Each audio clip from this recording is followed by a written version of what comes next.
குரு வாழ்க, குருவை துணை, குரு அடி போற்றி. நெக்ஸ்ட் ஜென் ஆன்மீக அன்பர்கள், நேயர்கள், ஜோதிட அன்பர்கள் அனைவருக்கும் அன்பான வணக்கங்கள். நான் உங்கள் வாழ்க வளமுடன் ஜோதிடர் ஸ்ரீ குரு சுந்தரவடிவேல். இந்த 2025 வரக்கூடிய மிக முக்கியமான பயிற்சிகளில் ராகு கேது பயிற்சி அப்படிங்கிறது மூன்றாவதாக வருது. இந்த பயிற்சி பார்த்தீங்கன்னா பல்வேறு விதமான மாற்றங்களை தரக்கூடிய பயிற்சியாக இந்த வருடம் அமைஞ்சிருக்கு. இந்த பயிற்சி அப்படிங்கிறது பார்த்தீங்கன்னாக்க மே மாதம் 18ஆம் தேதி ஞாயிற்றுக்கிழமை இந்த பயிற்சி நடக்குது.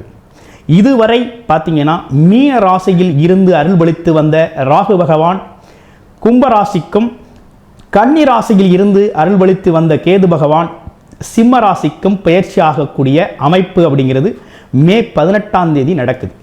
இந்த நடைமுறை அப்படிங்கிறது பார்த்தீங்கன்னாக்க 1.5 வருட காலங்கள் ஒரு ராசியில் வந்து ராகு கேதுக்கள் சஞ்சாரம் செய்யக்கூடிய அமைப்பு அப்படிங்கிறது இருக்குது. இந்த ராகு கேதுக்களை பற்றி ஒரு பொதுவான குறிப்பு என்ன அப்படின்னு ஜோதிடத்தில் பார்த்தோம்னா, ராகு கேதுக்கள் அப்படிங்கிறது பார்த்தீங்கன்னா தனி வீடுகள் அமைப்பு ராஜ்யம் அப்படிங்கிறது இல்லை, ஆனால் மிகப்பெரிய வல்லமை பொருந்திய கிரகங்கள். அதே போல் ஜோதிடத்தில் இருக்கக்கூடிய இந்த 9 கிரகங்களை விட நல்ல வலிமையான கிரகம் ராகு இருக்கார் அப்படின்னா ராகுவை விட மிதமிஞ்சிய வலிமை அப்படிங்கிறது கேது பகவானுக்கு உண்டு. அப்படிப்பட்ட வலிமை பொருந்திய கிரகங்கள் இந்த கிரகங்கள். உங்களுடைய பிறப்பு ஜாதகத்தில் அனைத்து கிரகங்களும் ராகு கேதுக்குள்ளே அடங்கிருச்சு அப்படின்னா அது வந்து சர்ப்பதோஷம் அப்படின்னு சொல்லக்கூடிய ஒரு அமைப்பை கொடுக்குது. அப்போ இந்த விஷயங்கள்லாம் ராகு கேதுக்களை அடிப்படையாக வச்சு நம்ம சொல்கிறோம்.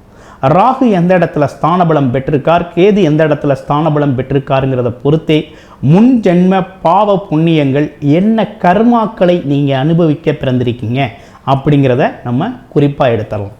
அந்த அளவுக்கு ராகு கேதுக்கள் முக்கியத்துவம் வாய்ந்தவர்களாக இருக்கிறாங்க. இவங்களை பொறுத்த வகையில் பார்த்தீங்கன்னா 2 விஷயங்கள் தான், நல்வினை தீவினை. இதை பார்த்தீங்கன்னாக்க அவங்கவுங்க அமர்ந்த இடத்தை பொறுத்து கொடுக்கக்கூடிய ஒரு தன்மை அப்படிங்கிறது இருக்குது. இவங்களை பொறுத்த வகையில் இன்னமும் சிறப்பாக சொல்லணும்னா ராகு அப்படிங்கிறவர் பார்த்தீங்கன்னா கொடுத்து கெடுப்பவர் அப்படின்னு சொல்கிறது ராகு. உலக சுகபோகங்களை கொடுத்து கெடுப்பவர். அதாவது நிறைய வசதி வாய்ப்புகளை கொடுத்துருவார், ரொம்ப ஆடம்பரம் அந்தஸ்து அப்படின்னு பல்வேறு விஷயங்களை கொடுத்துருவார். அப்போ தலகால் புரியாமல் பல்வேறு தவறுகளை செய்ய வச்சு அந்த தவறுக்கு தண்டனையை பிற்காலத்தில் வாங்கி கொடுத்து ஏன் இந்த மாதிரி நம்ம வாழ்ந்தோம், ஒரு நிதானம் இல்லாமல் போயிட்டோமே அப்படிங்கிற மாதிரி ஃபீல் பண்ணுற மாதிரி பிற்காலத்தில் தண்டனைகளை கொடுக்கக்கூடியவராக ராகு இருக்கிறார். கேது அப்படிங்கிறவர் பார்த்தீங்கன்னாக்க ஆரம்பத்திலே கெடுத்துருவார்.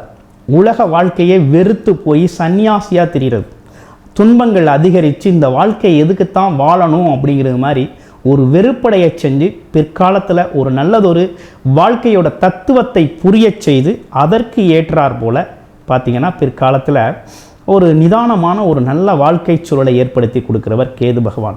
இப்படிப்பட்ட கேது பகவான் ராகு கேதுக்கள் பார்த்தீங்கன்னாக்க பல்வேறு விதத்தில் மாற்றத்தை ஏற்படுத்தும். நல்ல ஆட்சி உச்சம் பெற்ற கிரகங்கள் கூட ராகு கேதுக்கின் பிடிவில் அகப்பட்டுருச்சு அப்படின்னாக்க அவங்களால நடக்கக்கூடிய நற்பலன்கள் கூட உங்களோட பிறப்பு ஜாதகத்தில் நடக்காது அப்படிங்கிறது சோதிட சாஸ்திரம். அந்த மாதிரி இருக்குது. இப்படிப்பட்ட விஷயங்களில் உங்களுக்கு இந்த வருடத்தில் என்ன விதமான தசாபுத்தி அமைப்புகள் நடக்குது, என்னென்ன மாதிரி மாற்றங்கள் கொடுக்கும் அப்படிங்கிறது உங்களோட பிறப்பு ஜாதகத்தை பொறுத்தும் இப்போ நடக்கக்கூடிய இந்த ராகு கேது பயிற்சியை பொறுத்தும் பார்த்தீங்கன்னா பல்வேறு பலன்களை ஒவ்வொரு ராசிக்கும் தனித்தனியான பலன்களும் சிறப்பு பலன்களும் இருக்குது.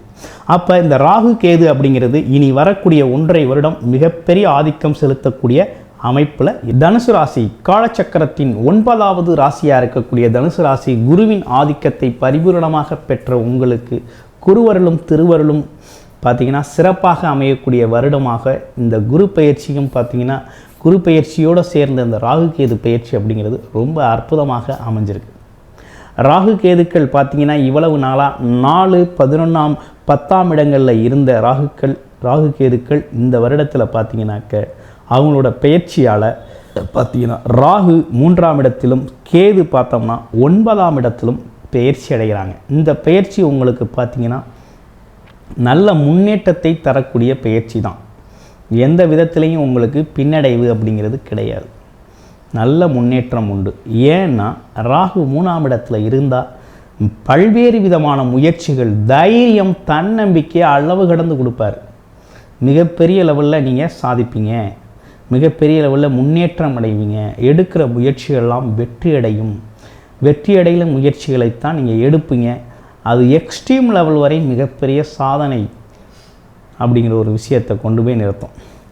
அப்போ இந்த ராகு கேது பயிற்சிக்கு முன்னால் உங்களோட வாழ்க்கை பயணம் எப்படி இருந்துச்சு அப்படின்னு பார்த்தோம்னா, பல்வேறு விதமான கடன் பிரச்சனைகளில் தத்தளித்தது தனுசு ராசி அன்பர்கள். ஏகப்பட்ட கடன், வண்டி வாகனத்தில் பிரச்சனை, எடுத்த முயற்சிகள்லாம் தடைபட்டு தாமதத்தோடு நடக்கிறது. பெருமுயற்சி எடுத்து தாமதத்தோடு நடக்கிறது. மனவேதனை, மனம் சார்ந்த தடுமாற்றம். இன்னொன்று, அரசியல் அதிகாரங்களில் இருக்கிறவங்களுக்கெல்லாம் பதவி பறி போனது. கவர்மெண்ட் செக்டாரில் வேலை பார்க்குறவங்களுக்கெல்லாம் பதவி உயர்வே கிடைக்காம வெயிட்டிங்கில் இருக்கிறது. அதே பதவி உயர்வு பெற்ற சில பேர் பார்த்திங்கன்னா அந்த பதவிக்கு ஒரு பொருத்தம் இல்லாமல் ஒரு இடத்துல கொண்டு போய் உங்களை ட்ரான்ஸ்ஃபர் பண்ணி வச்சுருக்கிறது. இப்படிப்பட்ட பல்வேறு விஷயங்களை நீங்கள் சந்திச்சிட்டிங்க. ஃபினான்ஷியலாக ஏகப்பட்ட ப்ராப்ளம். ஸோ இவை அனைத்தும் சரியாகும் விதத்தில் இந்த வருடம் அப்படிங்கிறது பார்த்திங்கன்னா இந்த ராகு கேது பயிற்சி அதோடு சேர்ந்த குரு பயிற்சியும் உங்களுக்கு மிகப்பெரிய லெவலில் முன்னேற்றத்தை ஏற்படுத்தி தருது. இவைகளால் மிகப்பெரிய நற்பலன்களை அடையக்கூடிய வகையில் தான் அமைஞ்சிருக்கு. குரு அப்படிங்கிறவர் 3ஆம் இடத்தில் அமர்ந்திருக்கக்கூடிய ராகுவை பார்க்குறாரு. அவரோட பார்வையே பார்த்திங்கன்னா உங்களை புனிதப்படுத்துது. அப்போ உங்களுக்கு இளைய சகோதரர்கள் மிகப்பெரிய லெவலில் உதவி செய்வாங்க. அடிக்கடி சிறு சிறு பயணங்கள் போவீங்க. வெற்றிகள், எடுத்த காரியமெல்லாம் டக்குன்னு உங்களுக்கு வேலை முடியும். அவ்வளவு சூப்பராக இருக்கும். பயணத்தால் லாபம் வரும். ஆன்மீக பயணம் போவீங்க, சுற்றுலா போவீங்க. ஆன்மீக பயணங்கள், யாத்திரைகள் போகிறதெல்லாம் போகக்கூடிய ஒரு அமைப்பு அப்படிங்கிறது இருக்குது. குறிப்பாக வெளிநாடு யோகம் இருக்குது. தாராளமாக வெளிநாட்டில் போய் வேலை பார்க்கலாம். வெளிநாடு யோகம் இருக்குது. ஆமாம், மாற்று மதத்தினோட உதவிகள் உங்களுக்கு கிடைக்கும். இந்த மாதிரி விஷயங்கள்லாம் நடக்குது. அந்நிய பாஷை பேசக்கூடிய ஒரு அமைப்பெல்லாம் உங்களுக்கு உருவாகும். கற்றுக்குவீங்க. ரொம்ப அற்புதமாக இருக்குது. ஏன்னா 3-9 இருக்க ராகு கேதுக்கள் பார்த்திங்கன்னா ரொம்ப அற்புதமாக இருக்குது. ஒரே ஒரு விஷயம், உங்களை அப்பாவோட உடல் ஆரோக்கியத்தில் கொஞ்சம் கூடுதல் கவனம் எடுத்துக்கங்க. கொஞ்சம் சின்னதாக மருத்துவ செலவுகள் வந்து போகக்கூடிய ஒரு தன்மையை கொடுக்குது. ஆக மொத்தத்தில் இந்த வருஷத்தை பொறுத்த வகையில் பார்த்தீங்க அப்படின்னா இந்த ராகு கேதுக்களால் மிகப்பெரிய லெவலில் நற்பலன் தான் உங்களுக்கு ஏற்படுது. இதில் இன்னொரு விஷயம் என்னென்னு கேட்டிங்கன்னா, கேது பகவான் 9ஆம் இடத்துல இருக்கிறதுனால கோவில் சம்மந்தப்பட்ட தர்ம புண்ணிய காரியங்களில் ரொம்ப அதிகமாக ஈடுபடுங்க. இன்னமும் ஃபேண்டாஸ்டிக்காக இருக்கும் உங்களுக்கு. அது மட்டும் இல்லைங்க, கோர்ட்டு கேஸு வழக்கு, இந்த பேப்பர் சம்மந்தப்பட்ட விஷயம், டாக்குமெண்டேஷன் சம்மந்தப்பட்ட விஷயம்லாம் இருந்துச்சு இல்லையா, அந்த பெண்டிங் எல்லாமே இப்போ சரியாகும். உங்களுக்கு நடக்கக்கூடிய பெண்டிங் அனைத்துமே இந்த காலகட்டத்தில் சரியாகும். மிகப்பெரிய ரொம்ப சிறப்பாக நடக்கக்கூடிய ஒரு அமைப்பு அப்படிங்கிறது உருவாகிருக்குது. மிகப்பெரிய வெற்றியை பெறக்கூடிய ராசிகளில் தனுசு ராசி அப்படிங்கிறது ரொம்ப முக்கியமான ராசி. இந்த வருடம் ஃபுல்லாகவே ரொம்ப நற்பலன்களை நிறைய அனுபவிக்கணும் அப்படிங்கிறது உங்களுக்கு அமைப்பு இருக்குது. கடந்த காலத்தில் பெற்ற கஷ்டங்களுக்கெல்லாம் தீர்வாக இந்த வருடம் அப்படிங்கிறதும் சிறப்பாக அமைஞ்சிருக்கு. ஸ்தானபலம் பெற்ற கிரகங்களால் மிகப்பெரிய முன்னேற்றங்கள் உங்களுக்கு கிடைக்கக்கூடிய அமைப்பு அப்படிங்கிறது அற்புதமாக இருக்குது. அர்த்தாஷ்டம சனி அப்படிங்கிற ஒரு விஷயம் இருக்குது. வண்டி வாகனத்தில் கொஞ்சம் கவனம் எடுத்துக்கங்க. வாழ்க்கை சிறப்படையும். ராகு கேது பயிற்சிகளால் உங்களுக்கு முன்னேற்றமே இருக்குது. வாழ்த்துக்கள்.